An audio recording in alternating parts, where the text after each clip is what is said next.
Hello, everyone, and welcome to Swapping Stories, episode 3.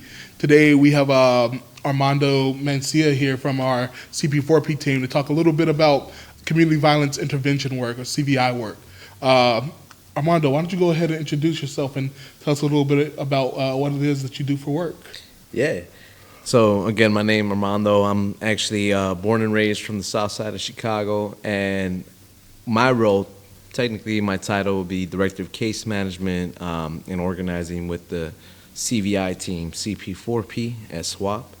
So this work, I feel like has evolved even for me from doing the groundwork of doing some outreach to case management to now actually being a manager and leading a team, building up leaders that can continue to do what we do, which is reaching out to folks that are impacted by the justice system, by gun violence, and then of course really getting into the bulk work of connecting them to services, looking at the issues around resource accessibility and working around that. So my role would be really helping my team advance, participants to get connected to services and also provide trainings and do some organizing work that involves anything with community violence intervention. Gotcha. Thank you for that. Mm-hmm. And on a day-to-day basis, what does that community violence intervention work look like? I guess for somebody who may not know, from like the moment you get to the office, or even if it starts before then, how does that usually go for you? Well, really, I would say our weeks are always so different from, say, for example, today, came in, checked in with our victim advocate, and then we went over to the mayor's office of reentry, a big event at Breakthrough Ministries that brought advocates together, legislators, individuals that are doing the community work around reentry, and anything that deals with pre-release and post-release services for individuals. So when we come in, it's usually, are we following up with participants? Are we following up with partners to see if participants were connected? Do we need to meet with individuals, whether it's a behavioral health clinic, a workforce development program, other case managers and CVI partners that if we were to, let's say, work with different groups, if we're doing warm handoffs, or just bringing them out to like general community events, we're always showing them how we collaborate with others. So really, I would say it could involve a multitude of things that all is centered around participant success. And our participants are people that are either victims or perpetrators of crime. Got you. I heard you mention something really important there. What success looks like to them when you guys are working with individuals who may be perpetrators of crime or victims of crime. What does success look like, I guess, in your eyes? Yeah. For each of those different perspectives. Yeah. That's a good question, right? Because success looks so different for every one of our individuals. We work with people that are early as 13, 14 years old, dealing through the juvenile justice system. It could be a 50, 60 plus year old coming out of incarceration at IDOC. The way I like to generalize in a sense of how do we know when someone's becoming successful, the way I kind of coincide that or measure that is really, are we seeing them beginning their healing process? And just like everybody has a different healing process. But that is what makes the difference between individuals that come through our program as opposed to those who haven't connected to a service like ours or similar. But when we begin that process of healing, that is when you begin to show them that, hey, there's awareness around what happened, like trauma. And how does that trauma affect them, their behavior, and ultimately the decisions?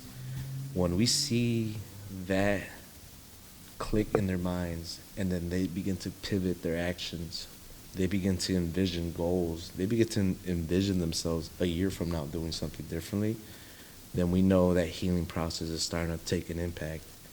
And it could look very different for every age group. depending on a person's identity, intersectionality, that again is all based on them. But I feel like that is how we look at success. Is we know the individuals we work with go through so much and they're impacted by so much trauma that can almost sometimes freeze them from envisioning themselves as a successful person, or let alone thinking of meeting any goal that they ever had. So I feel like that is where our work really sparks that hope and shows them there is alternatives to healing. A big thing we push is behavioral health, mental health services. But apart from that, is to show them you can be part of a healing community, organizers from SWOP, other community partners in the neighborhood, people that are just trying to bring about positive things. And I think that's where we really try to push, is showing them like there's 1,000 other alternatives before going back to these cycles of violence. Yeah. That was actually a really well put together answer. I was say, and I know that was one of my curveballs, actually. I was like, I didn't see this one on the letter. Yeah. Something that you said in regard to the healing process and struggling with mental health crises, things that can easily escalate to something beyond. It reminded me of a moment that I had kind of gone through, where it was a close friend of the family, and I think there was like a situation that happened outside of the house, outside of the home, and he ended up going back to where my family was staying, where my dad was staying, and there were kids in the house. My dad's, my I guess step siblings also were there, and it turned into a whole standoff situation with the police. And I'm wondering if he'd had the services or the opportunities to be able to work with people like CP4P, to know that there was something else that he could have done in this situation, could it have been different for him. And Of course. what you just said, it just really like made me think about that, because I remember when that situation had occurred, I was terrified because I knew him, but I was also worried about, like, my family's in the house with him, and there's no telling what could happen, what he's going through, what's going through his mind. For the most part, it ended. My family was safe. I believe he ended up succumbing to some of the fire that was laid down on him as well. But it really touches home to hear about.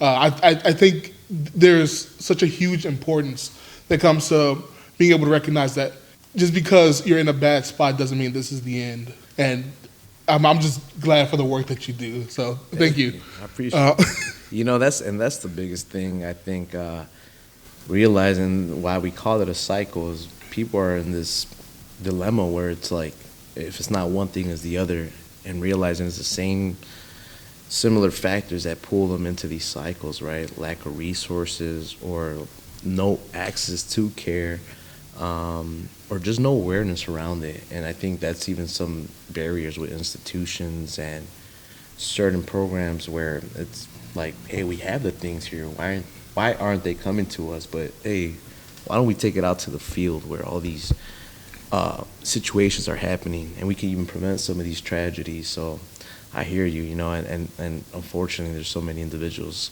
that fall through those cracks of the healthcare system, the educational system, and even the justice system, where people, it takes patience to understand it and to know that there's complex trauma under all these individuals we serve, and it is something that I think we're still learning about. Even like there's so many new things that we're now teaching the community, and now we're so adamant on creating trauma-informed spaces because we know that it can literally save a life. Ask another question to you. So when something does go down in the community, for instance, a shooting, any sort of call that could alert CP4P, I was like, what is you guys' initial response to those sorts of calls? Yeah, so one thing is For sure, information, as much information we could pull, whether it's us getting notified by the citywide system that lets us know about any incidents in our coverage area. So this would come in as a report just showing if somebody was shot. Like they'll use a few identifying informations, but mostly it's non-identifying, meaning no names, no nothing, but we will know an area. But more than anything, sometimes we look in our own network. Sometimes we hear about these incidents before we get a notification. So what our job is to do is we try to get as much intel to see, who's involved, what happened, is it safe for us to go there right now and intervene? Because the main thing for sure for everybody is safety. That's everybody's number one priority. We want to make sure, of course, our workers respond, and that's even sometimes where we have to take that chance of hey, we got to go out there, we got to intervene and try to mediate if we know them and we can work with them. So it is sometimes tense when our team shows up and we got to try to figure out, are we trying to stop a retaliation? Are we ensuring that, this is this like a mass shooting, a random shooting? What is it exactly? So assessing the situation once we arrive, seeing if the people impacted are still there, trying to work with people on the scene, whether it's the EMS or the police officers, to let them know what our role is. That way they don't see us as like as a problem there. Like we let them know, hey, we'll work with those individuals that are, hyper aroused by the situation. More than likely it's the victims or their family, and trying to really connect with them. Even if we need to go to the hospital to go see them, if we need to go with them to a home, to try to just keep that connection. Because the most important thing is being there right when it happened. There's so much that goes on in an individual's mind when, they just been through a traumatic experience like this. So, they won't remember all these people coming to them, but as long as we can establish a relationship, either with the victim or a family member, our thing is to show them, hey, we're here as a support, giving emotional support, trying to see if there's any way we could support them in the process. Especially when it is a homicide, our thing is to instantly have our advocate there working with other advocates, whether it's to connect them to go to the medical examiner's office, going to a funeral home later that week, trying to navigate the complex and the long applications that exist for victims, and really trying to make sure that we're there to answer any questions. As they're trying to process the loss. I think one thing is, not all services are as friendly. There's some are time limited, and so it is sometimes a tricky balance to try to see, hey, how can we get all these things together but still give you the space to mourn and grieve? And when it is a shooting where there is a survivor, our thing is, how do we get this person connected to supportive services? Because we know if this doesn't get taken care of, it could get bigger than what we expected. It could snowball into, let's say, PTSD, and so that could affect a person's behavior. And I believe that as long as we could jump on top of who was affected by it, can we make a connection, and assessing, will there be any violence because of this? So really trying to use that critical lens of knowing, is this gang related? Is this a random mass shooting? Is this mistaken identity? And so really our outreach workers work great in the area. If it's gang related, group involved, we just try to make sure that, that rumors aren't spreading, that we quell the fire before it could even grow. And so our thing is making sure the victims are first and foremost taken care of and connected with, and then from there making sure that nothing spills over. Gotcha.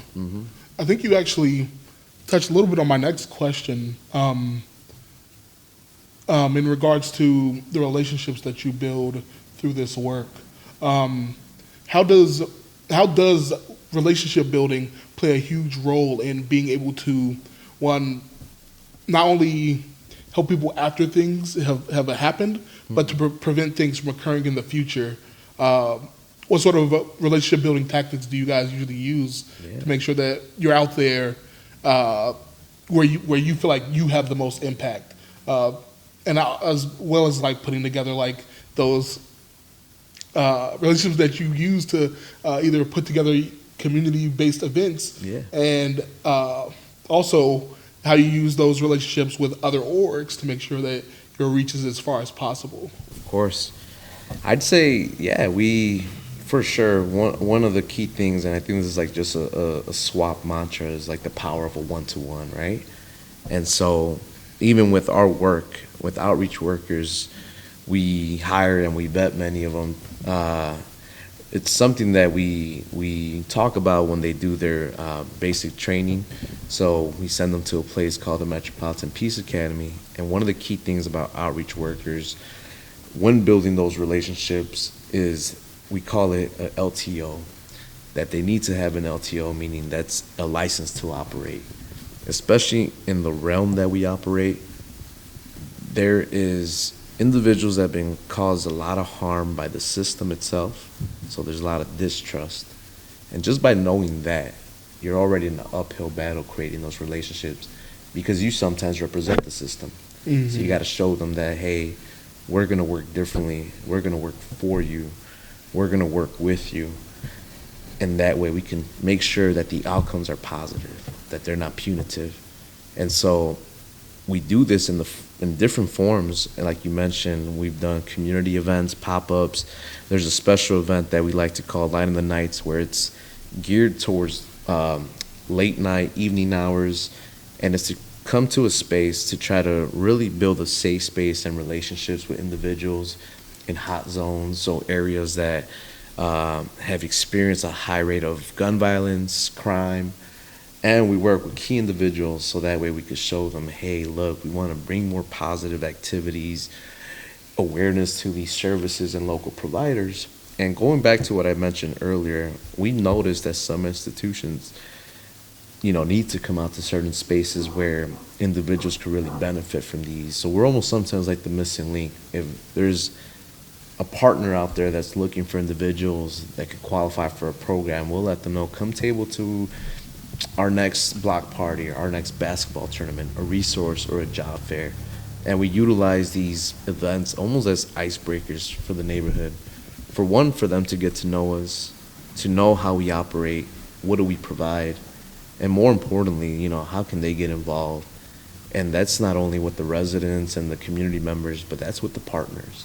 And so it's a two-way street in a sense, where we make sure that, hey, you know what, like, we will want you to come out and promote these services that we believe the community can benefit from. We'll create the platform where people from different walks of life, people from different neighborhoods, from different coverage areas can come and see, there's overlap here on these areas of service, or there's overlap here with this community focus that these groups are working with. So it's almost like working and trying to create this puzzle of different resources, people with different needs, and trying to accommodate for everybody as much as possible. So that's why many of our events take different themes throughout the year, from woman appreciation events, events for mothers that have lost their children to gun violence, block parties, park festivals and athletic events, sports-based events, art events. Like I mentioned, there's so many alternatives to show people you can heal this way and you can connect with us and really get to know what this community has to offer. So I believe all that is leveraged to help build that relationship. Because more than anything, people could come together, sit down, and say we do all these things, but sometimes I believe, we get caught up with life, that sometimes we forget to come back to those things, or we forgot we had discussions with certain individuals, and I believe that adds to the distrust of the system, right? It's just people saying, well, they came by, gave me a flyer, and I never heard back from them, right? Or I called and I never got an answer. So we try to do better every time by making sure, hey, we see you. And just as we come out so we could be visible, we want them to know that they are not invisible as well. That we see you in the community, we see your needs, and we're working on trying to address it. I'll say these have been some of the best answers I've ever had. I can tell that you came prepared. Oh, yeah. What helps keep you motivated or grounded in the work that you do? I know we live on the south side of Chicago. It's a place full of a lot of distrust, a lot of negligence, but also a lot of hope. So what really grounds you in the work that you do? What makes this worth it for you? Yeah. I had a lot of time to think on that because I was just thinking on how I'm about to make 10 years of doing community work in general. And I always wondered that too, right? Like, growing up, I know I was very involved in church forcibly by parents. And, as the usual Latino Catholic families, we grew up through those traditions. But, yeah, the South Side, I had went through my own journey where I almost didn't have any trust, any faith in anything. And I think through my own experiences, once I started getting into organizing, and it's funny, I started with faith-based organizing and slowly just realized, like, I have a wider connection and a calling to the community. And so really, from just knowing that I've always kind of had faith in people, despite me seeing the worst in people sometimes, I realized like that didn't take away all my hope. That I knew that growing up, I always had a strong sense of my roots, and slowly later in life building on that faith in people and realizing that, it was the same as just growing a faith in something greater. And I feel like that, especially in times where it's a very morbid week, or we just went to a funeral of one of our youths, or, hear about one of our most successful participants getting caught up in a downward spiral. It does challenge you to really look at it, but I believe that, you gotta always keep an open mind and realize, that, hey, this journey is gonna take a while. This journey, the vision that we're trying to walk towards and create, we might not be able to see it, right? But we know we're doing our part to add to it. And so I feel like that's what it is having just faith and knowing that, I can't fall to cynicism, because then all them people that rely on me, all those people that expect us to do good work, that will start falling through. And so, I have been growing my faith, and just God, and knowing that our people, have been known for doing great things. And I believe that we are, growing power out here. I feel like a lot of the times I look at the history of black and browns, and I see how far we've came along, and the resilience of our people out here. So our rich history and everything, and our compass, my North Star, honestly, my personal North Star, is what fuels me. Even in the current context, I feel like there's things that enrage me, but through my organizing work, I feel like if it's only became my fuel, it's only powered me up to say I need to do more, or I need to do something about it. So that's how I kind of condition myself now. Got you. Oh, so that's actually, it actually strikes a chord with me that you said that, because growing up, I grew up on the south side of Chicago as well. And I'd never personally been involved with like any, I wasn't affiliated with any gangs. I tried to like keep to myself. I was always a quiet kid, and somehow trouble always seemed to find me anyway. And growing up, it just made me so angry. I was mad at them for picking at me. I was mad at myself for not knowing how to protect myself better, how to protect my siblings, and it always had rubbed me the wrong way. And as I got older, that grew into even more bitterness and hatred, and I didn't like that. Yeah. I started to have to ask myself questions of, well, why did they do what they did? Why did they feel as though this was their outlet to either take their whatever's going on in their space out on me or the people that I care about? And I had to realize that they weren't. It wasn't coming from a place of like personally hating me or where I was. It was a system that was in place. There are things going on in their lives that are just where this is that led them to this moment. And I'm sure a lot of them have probably grown up and be like, man, that was a mistake. I don't know why I did that. And if there are people who were living that way and are still living that way, I only can hope for the best for them, because I know they're just trying to do their best to survive. Yeah.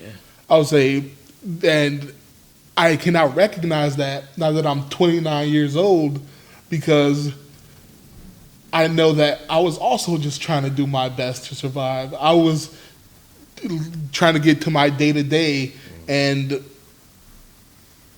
I didn't know how to. Yeah. I didn't know what was the best path for me to take myself, and I realized that everybody else is probably figuring the same things out. Yeah. You know, it's a funny saying, or a good quote I actually read a long time ago in a book, that it's not a world of angels, but a world of angels, you know? And I think that was where realizing and looking into those lives of, like, let's say individuals that kind of similar how I grew up around them, and I've had friends that were known as bullies, and I never saw them that way because I feel like I saw behind the curtain in the sense of like, oh, I see what they're going through. They're a bigger victim than, you know, the victims they're creating. And you touched on something, a key word that, you know, when I do these trauma-informed care trainings, one thing I tell people is that, you know, when we go through these experiences where we have to turn on the survival mode, that survival mechanism, many of those times, those systems in our body don't even get turned off for some people. For some people, they stay on survival mode for a year, 3 years, 5 years, 20 years. Some people are just on survival mode their whole lives. And we're wondering, you know, why are they reactive? You know, why are they interpreting this as a challenge, as something hostile, but realizing that their own environment has created that for them and has set that for that to get triggered on. And, you know, I think, yeah, now I'm like, wow, you know, when I didn't know all this stuff back then, I just summed it up as like, oh, they're just bullies. They don't give a damn. They have no morals, this and that. You know, ignorance is a bliss for real. And when I started to learn more and more about all the trauma that, you know, many of these individuals face, some facing similar traumas as us, but all of us interpreting it differently, I think that's where it was really hard to feel any rage towards them. It was more understanding and just feeling sorry and realizing there's a bigger problem out there in the background creating all this too, you know. And I think, yeah, that's a key thing is knowing that when we are starting that healing process for people, sometimes it's just helping them realize you had to survive during that moment, but that moment's over with, and now we could calm down, we could look at things a little differently, you know, as opposed to jumping to survival mode. So For sure. honestly, yeah, that's a key thing, and why we try to help people with any supportive services that we know are going to start that healing process. Gotcha. Mm-hmm. So, is there anything else that you would want to be able to share with the people listening regarding CP4P and the future of what you guys are doing? I know personally you guys are probably working on a few projects down the line. Mm-hmm. So if there's anything that you want to shout out to or... Yeah. You know, one thing that I want to always tell people and just really let people know that, we're more than just responding to shootings and showing up when there is a heavy situation like that involving murder, involving crime, that we balance that by trying to take back the narrative in our neighborhood, showing them all the positive and the proactive things we're doing with people that are affected by gun violence, the people that are creating harm. And so a big example of this is through our Peace and Wellness Coalition, which is a local neighborhood coalition of stakeholders from CPS schools, parishes, community organizations. For once a year, we try to do a wellness fair, and that finally scaled up to a free 5K last year, where we ended it with a wellness fair as well. And so this year, we're planning our second annual 5K and wellness fair, Run the Lawn 5K at Marquette Park, which will be happening September 27th. And this event is just really for the community to get to meet their doctors, their health teams at Holy Cross, learn about all the various wellness services for victims and survivors of gun violence, survivors of domestic violence. So really, it's a big healing event to show people these are your providers, these are the programs that exist out here. So it is also pushing partners, institutions to come out and meet the people where they're at. And so last year we did it on a Sunday. Mind you, it rained all day on us, and yet over 150 people still showed out. And as our first event, a free 5K, which is really rare to see in the city, we want to let people know that this is free and accessible to all people. Come out, get to meet the people out here doing the work, not just on the ground, but in the hospitals, in the ERs. Meet the advocates that are going with those families to the funeral homes, that are going to the ME's office. This is to show the positive light of our work, is that, this is what we do. The healing process is ongoing, and we're here to stay. So come check us out September 27th at Marquette Park. Awesome. Yeah.